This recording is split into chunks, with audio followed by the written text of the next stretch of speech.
What is up, everybody? The Young Highland Lad here, and today we're going to be looking at the RetroN 5. It was kind of an unexpected purchase, but I found one in my local retro video game store at a pretty good price, and I couldn't pass the deal up, so I wanted to kind of upgrade. I currently have the RetroN 3, and it's held up well. I'll show it to you real quick. Here's the RetroN 3. This is what the actual system is like. It plays NES, Genesis, and Super Nintendo games, cartridges for each. It's standard AV output on the back, so there's a few upgrades we're going to be talking about in a minute. This is the controller itself.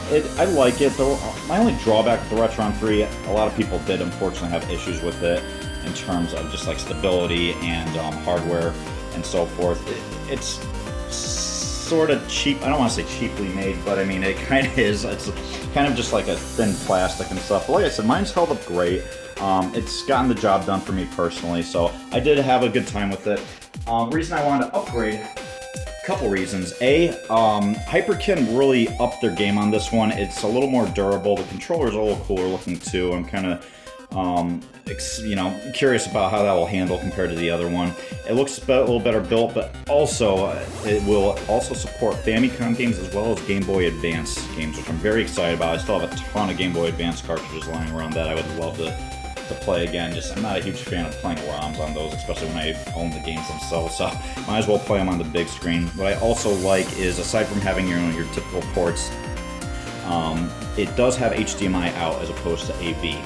So it will upscale it to your current TV. So I'm very curious to see how this one will turn out. But like I said, I wanted to upgrade anyway, and just be able to play my Game Boy Advance games on my big screen. So let's give this guy a whirl.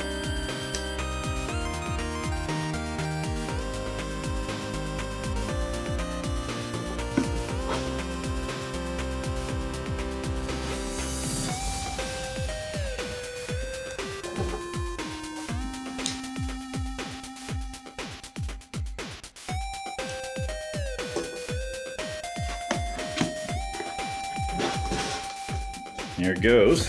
Slide this bad boy out here. Let's move the box over. All right. First and foremost, let's take a quick look at the controller here. Oh, I think I hit the button. It's already starting to pair. Definitely a little bit bigger size compared to the RetroN 3 controller, as you can clearly see there. I kind of like the color of it. It did come in all black as well. I kind of like the look of this too. It kind of has that like, old school like game console like color scheme to it. This is actually pretty comfortable. All the buttons are in reach. It doesn't, it has a nice satisfying click when you hit each one.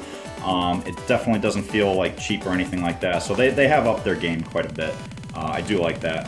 And it even has the control stick on the left has a click every time you turn it, which can be kind of interesting in certain games. Put that off to the side here. So, power adapter, obviously.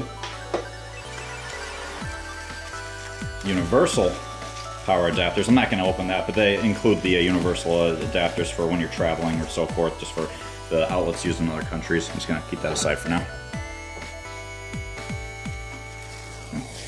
Alright, it does include your USB cables for charging the controller. And they also throw in an HDMI cable, which is cool. I actually caught it that time, unlike my PS4 unboxing video. Alright, here's the guy itself, and obviously your manuals are on the bottom there. Put that off to the side there. More bubble wrap to play with later. Alright, this is it. Here is the RetroN 5. Okay, Game Boy Advance slots right in the front there, so very easy access. Alright, so you got your Famicom slot, your NES, Super NES, and your Genesis one on top there. And just a little like dock almost to keep the controller, which is kind of cool. Here's the sides here. These are going to be the ports for your controller, so Super Nintendo on the far right there. I actually like how they included these just so dust and crap doesn't get in. NES in the middle. And last but not least, Genesis on the far left. And on the other side, obviously, you have the same ports, just on the different side, so for two-player gaming and stuff like that.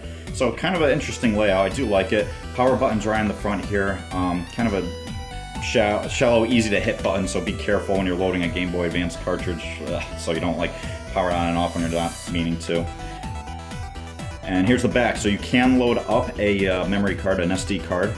There's your HDMI output, your USB port, and your AC port. Alright, so fairly simple, fairly easy to take a gander at there. So yeah, like I said, wanted to really try one out for the Game Boy Advance upgrade in and of itself. I like how they included HDMI so it'll upscale it, because my RetroN 3 I had hooked up to an adapter to be able to upscale it with my smart TV, which worked fine. Like I said, it worked great.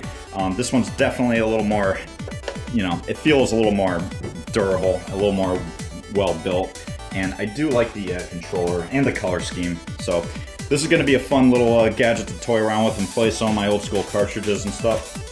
Keep in mind, this one is a little more expensive. They range from anywhere from $120 to $150 depending on the store you buy it from, or if you buy it on Amazon or what have you.